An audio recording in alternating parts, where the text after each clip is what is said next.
Welcome to rhythm of learning. ഇന്ന് കോൺസ്റ്റിറ്റ്യൂഷന്റെ last revision class ആണ് കേട്ടോ. അപ്പോ കോൺസ്റ്റിറ്റ്യൂഷന് നമ്മള് തുടക്കം തന്നെ constituent assembly, preamble, citizenship, fundamental right, directive principles അങ്ങനെയൊക്കെ പറഞ്ഞിട്ടുള്ള മെയിൻ ആയിട്ടുള്ള ടോപ്പിക്കുകൾ മുഴുവൻ നമ്മൾ കവർ ചെയ്തു. പക്ഷെ നമുക്കറിയാം കോൺസ്റ്റിറ്റ്യൂഷൻ എന്ന് പറഞ്ഞാൽ ചെറിയൊരു ടോപ്പിക് അല്ല. അപ്പൊ അതിനെക്കുറിച്ച് ചെറിയ ചെറിയ ഒരു ഹിന്റ് സിലബസിനെ കുറിച്ച് തന്നിട്ടുണ്ടെങ്കിലും ഏത് ഭാഗത്തെ കുറിച്ച് വേണമെങ്കിലും നമ്മളോട് ചോദിക്കാല്ലേ. അപ്പൊ ടീച്ചർ കോൺസ്റ്റിറ്റ്യൂഷന്റെ ഭാഗത്തുനിന്ന് സ്ഥിരമായി PSC ചോദിച്ചിട്ടുള്ള കുറച്ച് ചോദ്യങ്ങളും കൂടെ നിങ്ങളെ പഠിപ്പിച്ചിട്ട് അതോടുകൂടി കോൺസ്റ്റിറ്റ്യൂഷൻ എന്ന് പറയുന്ന ഭാഗത്തുള്ള റിവിഷൻ തീർക്കാന്നാ വിചാരിച്ചാണ്. അപ്പൊ കുറച്ച് അധികം ചോദ്യങ്ങളുണ്ട്. നന്നായി നമ്മളിപ്പോ എല്ലാം അങ്ങനെ ബോർഡുമ്പോ കൃത്യമായിട്ട് എഴുതല്ല, പ്രധാനപ്പെട്ട കുറച്ച് കാര്യങ്ങൾ മാത്രം എഴുതി അങ്ങനെ പറഞ്ഞ് നമുക്ക് പോവാം. അപ്പോ ആദ്യത്തെ ചോദ്യം എന്താണ്? നമ്മുടെ ഭരണഘടനാ നിയമനിർമ്മാണ സഭയുണ്ട് അല്ലേ? അതില് ഭരണഘടനാ നിയമനിർമ്മാണ സഭയില് യുണൈറ്റഡ് പ്രൊവിൻസ് നമ്മൾ എപ്പോഴും കേട്ടിട്ടുണ്ട്.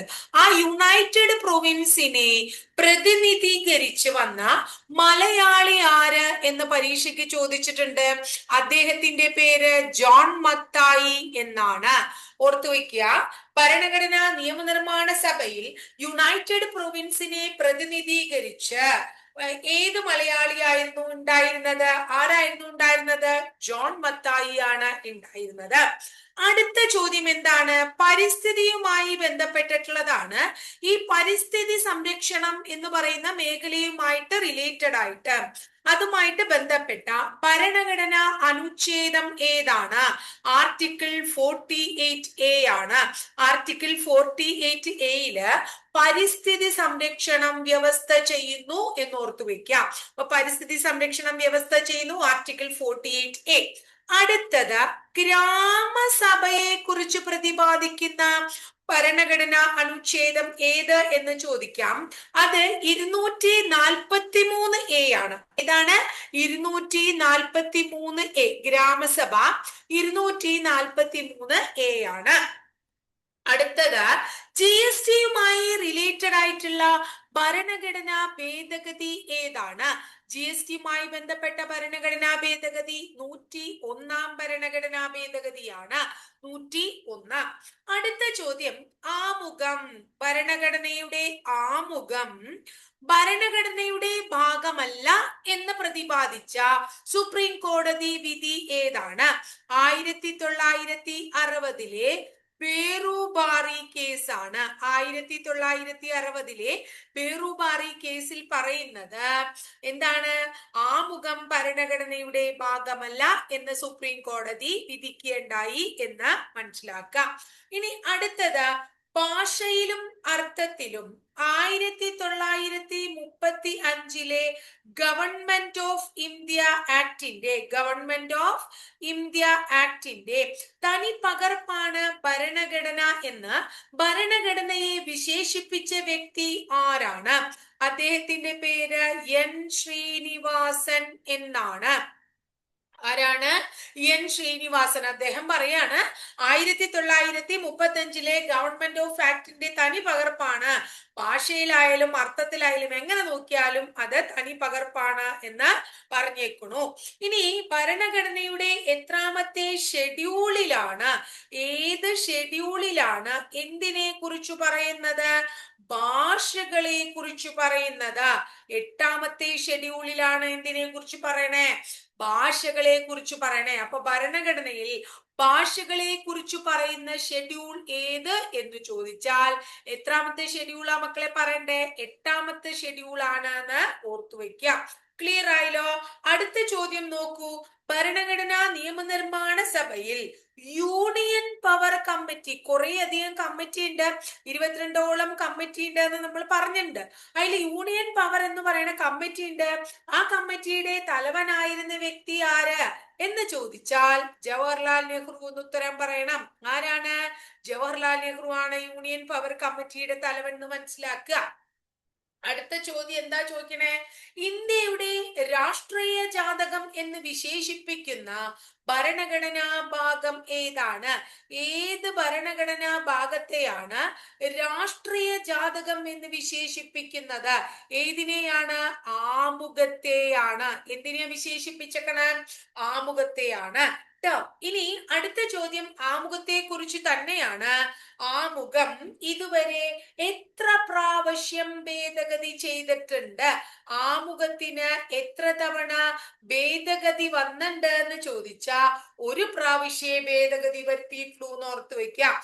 ആമുഖത്തിന്റെ ഭേദഗതി എത്ര പ്രാവശ്യമാണ്? ഒരു പ്രാവശ്യം. അടുത്ത ചോദ്യം ജുഡീഷ്യറി റിവ്യൂ എന്ന് പറയുന്ന കാര്യത്തെ കുറിച്ചാണ്. അപ്പൊ ജുഡീഷ്യറി റിവ്യൂ എന്താണ്? ജുഡീഷ്യറി റിവ്യൂ എന്ന് പറയുന്ന ഐഡിയ ഏത് രാജ്യത്ത് നിന്നാണ് ഇന്ത്യ കടം കൊണ്ടത്? എവിടെ നിന്ന് കടം കൊണ്ടു? അമേരിക്കൻ ഭരണഘടനയിൽ നിന്ന് കടം കൊണ്ടു. ക്ലിയർ ആയില്ലേ? ഇനി പറയാണ് ഗോവധം അതായത് പശുക്കളെയൊക്കെ എന്താ പറയാ കൊല്ലുന്നത്. ആ ഗോവധം എന്ന് പറയുന്ന സംഭവം നിരോധിക്കണം. ഗോവധം നിരോധിക്കണം എന്നത് ഏത് ഭരണഘടനയുടെ ഭാഗത്താണ് ചേർത്തിരിക്കുന്നത്? ഡയറക്റ്റീവ് പ്രിൻസിപ്പിൾസ് അഥവാ നിർദ്ദേശക തത്വങ്ങളിലാണ് ഗോവധ നിരോധനത്തെ കുറിച്ച് പറഞ്ഞിരിക്കണേന്ന് ഓർക്കുക. അടുത്തത് തിരഞ്ഞെടുക്കപ്പെട്ട രാഷ്ട്രത്തലവൻ. എന്താണ്? തിരഞ്ഞെടുക്കപ്പെട്ട രാഷ്ട്രത്തലവൻ. അങ്ങനെ തിരഞ്ഞെടുക്കപ്പെട്ട രാഷ്ട്രത്തലവനുള്ള ഒരു രാജ്യത്തെ ഏത് പേരിട്ട് വിളിക്കാം? റിപ്പബ്ലിക് എന്ന് വിളിക്കാം. അപ്പൊ തിരഞ്ഞെടുക്കപ്പെട്ട രാഷ്ട്രത്തലവനുള്ള ഒരു രാജ്യമാണ് എന്ത്? റിപ്പബ്ലിക്. അടുത്ത ചോദ്യം ഇതാണ്. ആണവോർജം ഏത് ലിസ്റ്റിലാണ് ഉൾപ്പെടുത്താൻ പറ്റുക? ആണവോർജം ഏത് ലിസ്റ്റിൽ പെടും? യൂണിയൻ ലിസ്റ്റിലാണ് പെടണേ. ആണവോർജം ഏത് ലിസ്റ്റിലാ പെടണേ? യൂണിയൻ ലിസ്റ്റിലാണ്. അടുത്ത ചോദ്യം ഇതാണ്. പാർലമെന്റ് എന്താണ്? പാർലമെന്റ് എന്നാൽ ഏതൊക്കെ ചേർന്നതാണ്? ലോകസഭ, അതുപോലെ തന്നെ രാജ്യസഭ, ലോകസഭ രാജ്യസഭ പ്ലസ് ഡാഷ്, ഈ മൂന്ന് കൂടിയതാണ്. ലോകസഭയും രാജ്യസഭയും പ്രസിഡന്റും ചേർന്നതാണ് പാർലമെന്റ്. എന്തൊക്കെയാണ്? ലോകസഭയും രാജ്യസഭയും പ്രസിഡന്റും. ക്ലിയർ ആയല്ലോ? അടുത്തത് ഇന്ത്യൻ പാർലമെന്റിന്റെ അധോസഭ എന്ന് വിളിക്കുന്നത് ഏതിനെയാണ്? അധോസഭ ഏതാണ്? ലോക്സഭ. അപ്പൊ ഉപരിസഭ ഏതായിരിക്കും മക്കളെ? ഉപരിസഭ ഏതായിരിക്കും? രാജ്യസഭയായിരിക്കും അല്ലെ? അടുത്ത ചോദ്യവും രാജ്യസഭയെ കുറിച്ചാണ്. ഇന്ത്യൻ പാർലമെന്റിൽ ഏത് സഭയിലാണ് അംഗം അല്ലാത്ത ആള്, സഭയിൽ അംഗമല്ലാത്ത ആള് അധ്യക്ഷത വഹിക്കുന്നത്? സഭയിൽ അംഗമല്ലാത്ത ആൾ അധ്യക്ഷത വഹിക്കുന്നത് ഇന്ത്യൻ പാർലമെന്റിൽ രാജ്യസഭയിലാണ്. സഭയിൽ അംഗമല്ലാത്ത ആൾ അധ്യക്ഷത വഹിക്കുന്ന ഇന്ത്യൻ പാർലമെന്റിന്റെ സഭ രാജ്യസഭയാണ്. ഇന്ത്യൻ പാർലമെന്റിന്റെ ആദ്യത്തെ സംയുക്ത സമ്മേളനം നടന്ന വർഷം എന്നാണ്? ഇന്ത്യൻ പാർലമെന്റിന്റെ ആദ്യ സംയുക്ത സമ്മേളനം നടന്ന വർഷം 1961. 1961 നടന്നത്. അടുത്തത് രാജ്യത്ത് ആദ്യമായി, നമ്മുടെ ഇന്ത്യയിൽ ആദ്യമായി ആഭ്യന്തര അടിയന്തരാവസ്ഥ ട്ടോ അത് പ്രഖ്യാപിച്ചത്, ഇന്റേണൽ എമർജൻസി പ്രഖ്യാപിച്ചത് ആരുടെ കാലത്താണ്? ഇന്ദിരാഗാന്ധിയുടെ കാലത്താണ്. ആരുടെ കാലത്താ? ഇന്ദിരാഗാന്ധിയുടെ കാലത്താണ് എന്ന് ഓർത്തു വെക്കുക. അടുത്ത ചോദ്യം, നെക്സ്റ്റ് വൺ എന്താ ചോദിക്കണേന്ന് വെച്ചാ ലോകസഭയുടെയും അതുപോലെ തന്നെ നിയമസഭകളുടെയും ഒക്കെ അധ്യക്ഷ പദവിയിൽ ഇരിക്കുന്ന ആളെ എന്ത് പേരിട്ട് വിളിക്കാം? ലോക്സഭാ സ്പീക്കർ, നിയമസഭാ സ്പീക്കർ എന്നൊക്കെ വിളിക്കും നമ്മൾ. അപ്പൊ സ്പീക്കർ ആണ് അതില് ഉന്നത പദവിയിലുള്ള ആള് എന്ന് മനസ്സിലാക്കിക്കോളോ. ക്ലിയർ ആയില്ലേ? ഇനി അടുത്തത് സ്ത്രീധന നിരോധന നിയമം പാർലമെന്റ് പാസാക്കിയത് ഏതു വർഷാണ്? നമ്മൾ പറഞ്ഞു ഇന്ത്യൻ പാർലമെന്റിൽ ആദ്യത്തെ സംയുക്ത സമ്മേളനം നടന്നു 1961. അപ്പോഴാണ്, ആ വർഷാണ് സ്ത്രീധന നിരോധന നിയമം പാസാക്കിയത്. അടുത്തത് ഇന്ത്യൻ ലോക്സഭയിലെ ആദ്യത്തെ പ്രതിപക്ഷ നേതാവ് ആരാണ്? ലോക്സഭയിലെ ആദ്യ പ്രതിപക്ഷ നേതാവ് നിങ്ങൾക്ക് എല്ലാവർക്കും അറിയുന്ന വ്യക്തിയാണ് AKG. ആരാ? AK ഗോപാലനാണ്. ലോക്സഭയുടെ ആദ്യത്തെ വനിതാ സ്പീക്കർ ആരാണ്? എത്രയോ പ്രാവശ്യം പരീക്ഷയ്ക്ക് ചോദിച്ചിട്ടുള്ള ചോദ്യമാണ് അല്ലെ? ആരാണ് അവര്? മീരാ കുമാർ ആണ്. ആരാണ്? മീരാ കുമാർ. അടുത്ത ചോദ്യം ഇത്തിരി വലിയ ചോദ്യമാണ്, ശ്രദ്ധിച്ച് കേൾക്കുക. 5 വർഷത്തിന് മുമ്പ് സർക്കാരിനെ പിരിച്ചുവിടുകയോ സർക്കാർ സ്വയം രാജിവെക്കുകയോ ചെയ്യുമ്പോൾ ഒരു തിരഞ്ഞെടുപ്പ് നടക്കുന്നു. ആ തിരഞ്ഞെടുപ്പിന് എന്ത് പേരിട്ട് വിളിക്കുന്നു? ആ തിരഞ്ഞെടുപ്പിന്റെ പേരാണ് ഇടക്കാല തിരഞ്ഞെടുപ്പ്. ക്ലിയർ ആയോ? അതായത് 5 വർഷത്തിന് മുമ്പ്, 5 വർഷമാണ് കാലയളവ് അല്ലെ? ആ 5 വർഷത്തിന് മുമ്പ് സർക്കാരിനെ പിരിച്ചുവിടുകയോ സർക്കാർ സ്വയം രാജിവെക്കുകയോ ചെയ്യുമ്പോ എന്ത് നടത്തുന്നു? തെരഞ്ഞെടുപ്പ് നടത്തുന്നു. തെരഞ്ഞെടുപ്പിന്റെ പേര് എന്താ മക്കളെ? ഇടക്കാല തിരഞ്ഞെടുപ്പ് എന്നാണ്. അടുത്തത് പബ്ലിക് അക്കൗണ്ട്സ് കമ്മിറ്റി. കേട്ടിട്ടുണ്ടോ നിങ്ങള്? Public accounts, public accounts, public accounts committee. ഇതൊക്കെ ഇത്രയും കൂടി റാങ്ക് മേക്കിംഗ് ക്വസ്റ്റ്യൻസ് ആയിട്ട് നമുക്ക് പറയാവുന്നതാണ്. പബ്ലിക് അക്കൗണ്ട്സ് കമ്മിറ്റിയുടെ ചെയർമാനായി നിയമിതനാകുന്നത് ആരെയാണ് നിയമിതനാക്കുക? പ്രതിപക്ഷ നേതാവ്. പബ്ലിക് അക്കൗണ്ട് കമ്മിറ്റിയുടെ ചെയർമാൻ നിയമിതനാകുന്നത് ആരാണ്? പ്രതിപക്ഷ നേതാവാണ്. ക്ലിയർ ആയില്ലേ? ഇനി അടുത്ത ചോദ്യം, രാജ്യസഭയിൽ നമുക്ക് അംഗമാകണം എന്ന് വിചാരിക്കൂ. അങ്ങനെ ഒരു രാജ്യസഭാ അംഗമാകാൻ ഏറ്റവും കുറഞ്ഞ പ്രായപരിധി എത്രയാണ്? 30 വയസ്സ് വേണത്രേ. 30 വയസ്സുണ്ടെങ്കിലേ രാജ്യസഭാംഗമാകാനായിട്ട് പറ്റുള്ളൂ. ഇനി നമുക്കറിയാം, സ്റ്റേറ്റ് റീഓർഗനൈസേഷൻ ആക്ട് നടന്നപ്പോ നമ്മുടെ രാജവംശങ്ങളൊക്കെ ഉണ്ടായിരുന്ന ആ ഭരണുണ്ടായിരുന്ന സ്ഥലങ്ങളെയൊക്കെ മാറ്റിയിട്ട് അല്ലേ നമ്മൾ എന്ത് ഭാഷാടിസ്ഥാനത്തിൽ ഓരോരോ സംസ്ഥാനങ്ങൾ രൂപീകരിച്ചു. അങ്ങനെ എന്താണ് സംസ്ഥാനങ്ങൾ ഉണ്ടായി എന്ന് നമ്മൾ കേട്ടിട്ടുണ്ട്. അപ്പൊ ഈ നമ്മുടെ രാജ്യത്ത് പല സ്ഥലങ്ങളിലും രാജാക്കന്മാര് ഭരിച്ചിരുന്നു.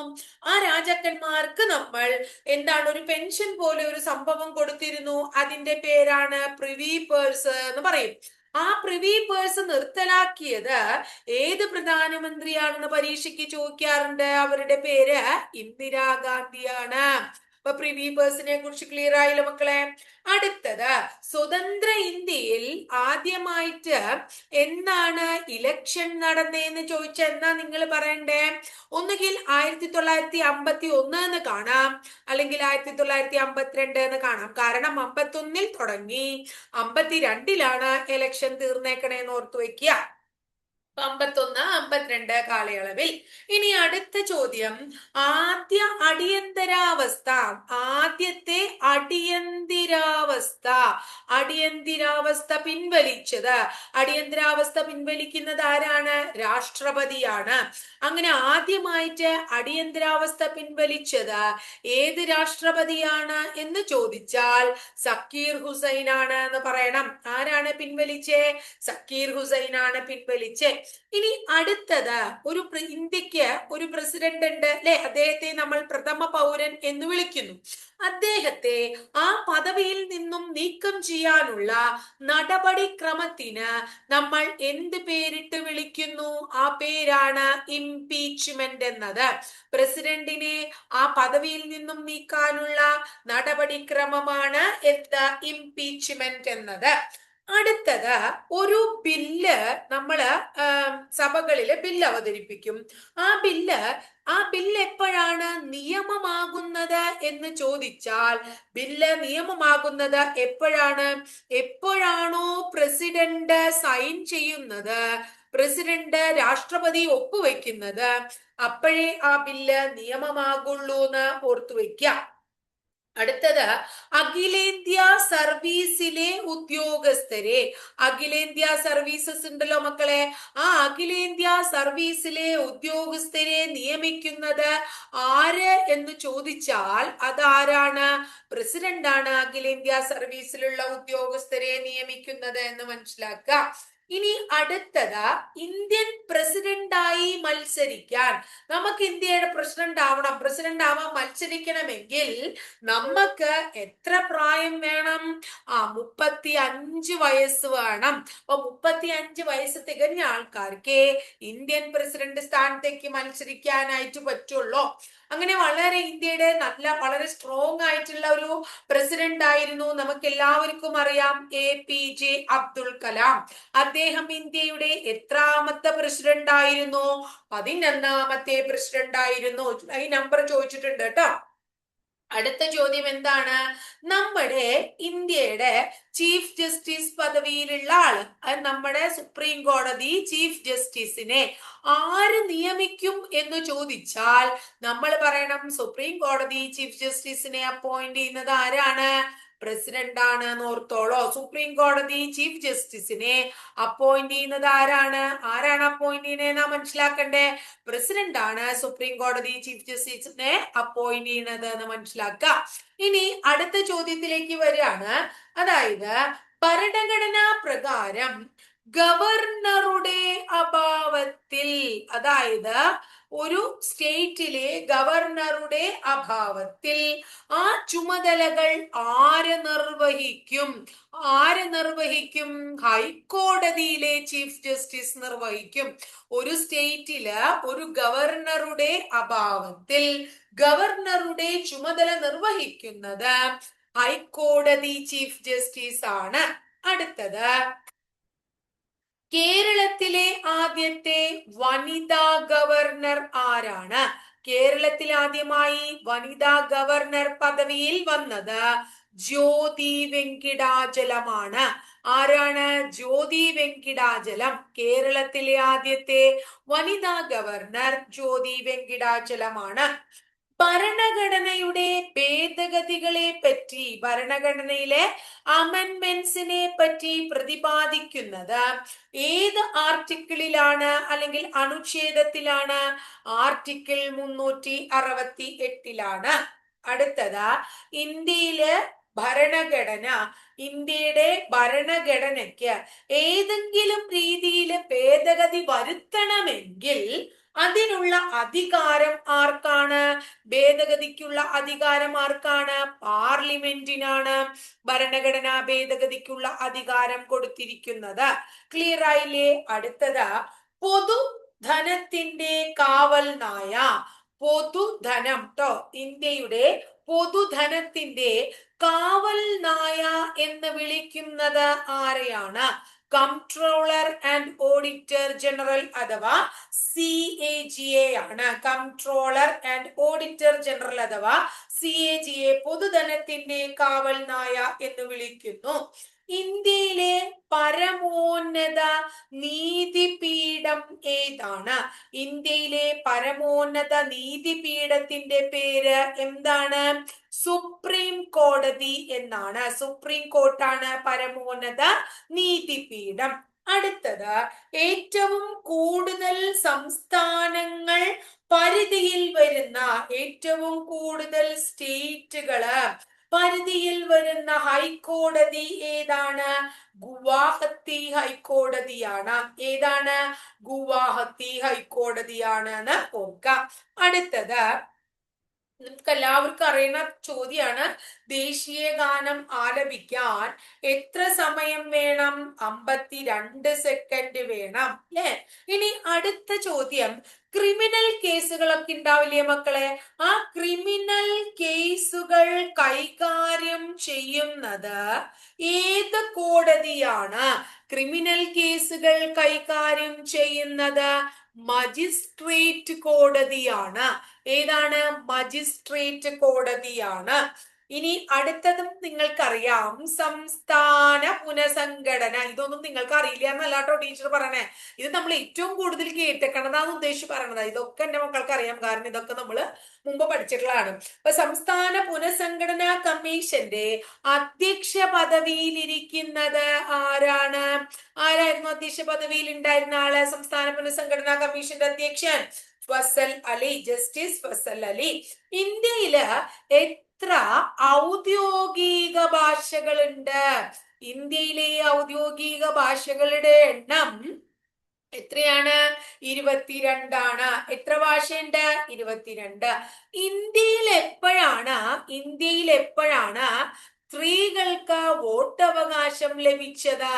ഇന്ത്യയിൽ സ്ത്രീകൾക്ക് വോട്ടവകാശം ഇന്ത്യ സ്വാതന്ത്ര്യമായപ്പോ തന്നെ ഉണ്ടായിരുന്നു. 1947 തന്നെ ഉണ്ടായിരുന്നു. ഇനി നമ്മുടെ സുപ്രീം കോടതി എന്തെങ്കിലും ഒരു വിധി പ്രഖ്യാപിക്കുകയാണ് എന്ന് വിചാരിക്കാം. അപ്പൊ ആ സുപ്രീം കോടതിയുടെ വിധി പുനഃപരിശോധിക്കാനുള്ള അവകാശം ആർക്കാണല്ലേ? സുപ്രീം കോടതിക്ക് തന്നെയാണ്. സുപ്രീം കോടതിയുടെ വിധി പുനഃപരിശോധിക്കാനുള്ള അവകാശം ആർക്ക് തന്നെയാണ്? സുപ്രീം കോടതിക്ക് തന്നെയാണ് എന്ന് മനസ്സിലാക്കാം. അടുത്തത് സഞ്ചാര സ്വാതന്ത്ര്യം. സഞ്ചാര സ്വാതന്ത്ര്യം ഇന്ത്യൻ ഭരണഘടനയിൽ ഏത് വിഭാഗത്തിൽ പെടുന്നു? ഫണ്ടമെന്റൽ റൈറ്റ് അഥവാ മൗലിക അവകാശങ്ങൾ എന്ന് പറയുന്ന വിഭാഗത്തിൽ പെടുന്നു. അടുത്ത ചോദ്യം എന്താണ്? നമ്മുടെ ഭരണഘടനയിൽ സ്വരൺ സിംഗ് കമ്മിറ്റിയുടെ നിർദ്ദേശപ്രകാരം ഭരണഘടനയിൽ ഏത് ഭാഗമാണ് കൂട്ടിച്ചേർത്തത്? ഫണ്ടമെന്റൽ ഡ്യൂട്ടീസ് അഥവാ മൗലിക കടമകൾ കൂട്ടിച്ചേർത്തു എന്ന് മനസ്സിലാക്കാം.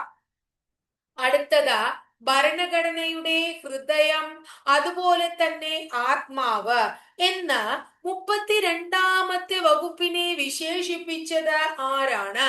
ഡോക്ടർ BR അംബേദ്കർ ആണ്. ഡോക്ടർ BR അംബേദ്കർ ആണ് ഭരണഘടനയുടെ ആത്മാവും ഹൃദയവും എന്ന ഭരണഘടനയുടെ 32ാം വകുപ്പിനെ വിശേഷിപ്പിച്ചത്.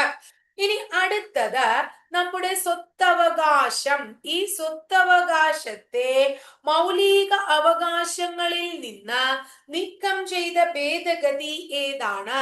44ാം ഭരണഘടനാ ഭേദഗതിയാണ്. അടുത്തത് വിദ്യാഭ്യാസ അവകാശ നിയമം. നിലവിൽ വന്ന വർഷം. വിദ്യാഭ്യാസ അവകാശ നിയമം നിലവിൽ വന്നത് എന്നാണ്? 2010 ഏപ്രിൽ മാസം 1-ാം തീയതി വിദ്യാഭ്യാസ അവകാശ നിയമം നിലവിൽ വന്നു. ഇനി ഭരണഘടനയിൽ ആർട്ടിക്കിൾ 24 പ്രകാരം നിരോധിക്കപ്പെട്ടിരിക്കുന്നത് എന്താണ്? ബാലവേല. അപ്പൊ ആർട്ടിക്കിൾ 24 എന്തിനെ കുറിച്ച് പറയണോ? ബാലവേലയെ കുറിച്ചാണ് പറയണേ. എന്തെങ്കിലും അർഹത ഇല്ലാത്ത പദവിയിലിരിക്കുന്ന ഉദ്യോഗസ്ഥന് എതിരെ നമുക്കല്ല കോടതിക്ക് നൽകാവുന്ന റിട്ടിനെ വിളിക്കണ പേര് എന്താണ്? കോ വാറന്റോ എന്നാണ്. എന്താണ് റിട്ടിന്റെ പേര്? കോ വാറന്റോ എന്നാണ്. ഇനി അടുത്തത് ദേശീയ പതാക അതുപോലെ തന്നെ ദേശീയ ഗാനം ഇതിനെയൊക്കെ ആദരിക്കുക ബഹുമാനിക്കുക എന്നത് എന്താണ്? നമ്മുടെ മൗലിക കർത്തവ്യമാണ്.